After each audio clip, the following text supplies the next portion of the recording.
हमारे साथ मौजूद है नजम ज़हरा, और आपने इनको शुरू से देखा होगा कि पूरे इस केस को लेकर चले। अच्छा, बहुत सारे लोग कह रहे हैं कि आज का जो ये एहतजाज है ये स्टेट के खिलाफ है या अदलिया के खिलाफ है, किस चीज़ के खिलाफ ये एहतजाज? देखिए, ये ना स्टेट के खिलाफ है एहतजाज, जो हमने भी मारूफ वकील है राशिद रिजवी साहब, मैंने भी उनसे यही सवाल किया कि जब एक केस कोर्ट में चल रहा है तो फिर इस एहतजाज की नौबत क्यों आई। तो उनका यही कहना है कि हमें खुदा न खास्ता अदलिया के ऊपर हमें कोई उबाम नहीं है, हमें पूरा यकीन है कि हमारी अदालतें मेहदी भाई के साथ इंसाफ करेंगी। दुआ ज़ाहिरा जो एक बच्ची है उसकी इज्जत की हिफाजत के लिए बच्ची को जो है ख्याल रखा जाएगा उसका।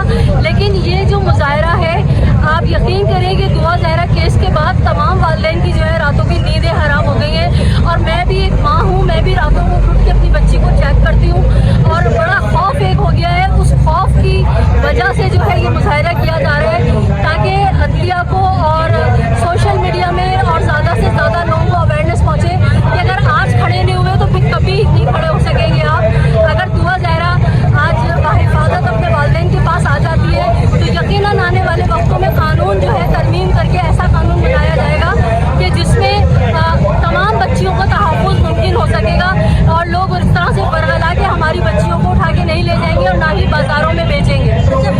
वली की मौजूदगी निकाह के लिए ज़रूरी है, इसके ऊपर क्यों नहीं कोई इसके ऊपर बात? जी बिल्कुल, देखिए ये एक लंबी तवील केस है, 1 या 2 दिन का नहीं है। अभी बात चल रही है अदालतों में मेडिकल के हिसाब से, मेडिकल के बारे में, और जैसे ही मेडिकल के बाद फिर ट्रायल को फिर जो है चाइल्ड मैरिज बैरो पे जाएगा केस, वहाँ निकाहनामे को भी चैलेंज किया जाएगा। उसके बाद स्टेप बाय स्टेप सारा काम होगा। ये एक तहम्मुल के साथ चलने वाला केस है। बहुत बहुत शुक्रिया जी, हमारे साथ मौजूद हैं इस वक्त। इस केस को आपने, मैंने देखा शुरू से आप इस केस को रिपोर्ट कर रहे हैं, तो आपको क्या लगता है लम्हा यहाँ पुलिस की कारकर्दगी का कहा जाए, अदलिया को कहा जाए, कहाँ से क्या क्या चीज़ें जो सही, अब जो आने वाला जो तफ्तीशी होगा क्या वो ठीक तरीके से किया जाएगा, कितने होपफुल हैं? बहुत शुक्रिया। सबसे पहले जो अदलिया की बात है तो अदलिया पे हमें भी भरोसा है, आपको भरोसा है, क्योंकि अदलिया वो फैसले करती है जो पुलिस उनको डिक्टेट दे, पुलिस उनके पास डॉक्यूमेंट्स पेश करेगी, अदलिया वही डिसाइड करेगी। लेकिन यहाँ पर बात आती है पुलिस की कारकर्दगी पर।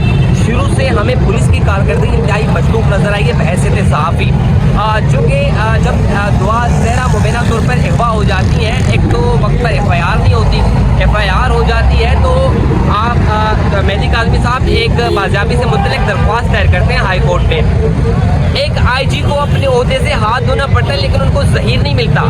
मतलब IG लेवल का एक अफसर, उनके प्रोटोकॉल में हज़ारों की तादाद में उनके अफसरान आगे पीछे होते हैं, उनकी अपनी एक लेवल होती है, वो ज़हीर को ढूंढ नहीं पाता, उनको अपने ओहदे से हाथ धोने पड़ते हैं, ज़हीर उनको नहीं मिलता। ठीक है, अदालत के वाज़े रिमार्क्स होते हैं कि अगर ज़हीर या दुआ को अदालत में, आपने दुआ को अदालत में पेश नहीं किया तो आपके खिलाफ कार्रवाई होगी। होता यह है कि IG तब्दील हो जाते हैं, एक नए IG आते हैं, बैच जो है जो जस्टिस इकबाल महमूद कलोड़ो उनकी सरबराही में 2 रुकनी बैच है, वो बैच ख़त्म होता है, एक दूसरा बैच आता है। उसके बाद अचानक दुआ ज़हरा का एक वीडियो बयान भी आता है सामने, और साथ ही साथ उनके 164 के बयान जो हैं वो इलाका मजिस्ट्रेट के सामने आते हैं और बाद में यहाँ आते हैं। ठीक है, सब कुछ हो गया, मेडिकल बोर्ड तश्कील हो गया, उम्र उनकी 17 साल डिक्लेयर हुई, पुलिस ने चालान C क्लास करके पेश कर दिया।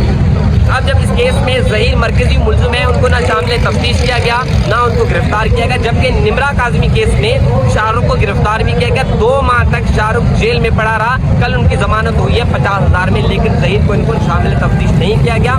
सिर्फ 2 चीज़ों पर उन्होंने अपना चालान जमा कराया C क्लास में, एक तो एक दुआ ज़हरा का बयान 164 और मेडिकल रिपोर्ट। हालांकि मेहदी काज़मी साहब ने पहले भी कहा कि मेरे पास तलीमी असनाद मौजूद है, नादरा का बेफाम मौजूद है, आप वो चीज़ें भी जो है चालान में शामिल करें, लेकिन पुलिस ने नहीं किया।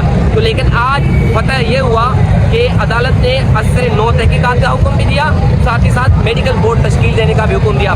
मेरे ख्याल में ये एक पॉजिटिव गेस्चर है। अगर इसमें कोई नया अच्छा काबिल तफ्तीशी अफसर तैनात होता है तो मेरे ख्याल में ये एक अच्छी तरफ केस जाएगा और दुआ की वापसी के इम्कानात वाज़ेह हैं।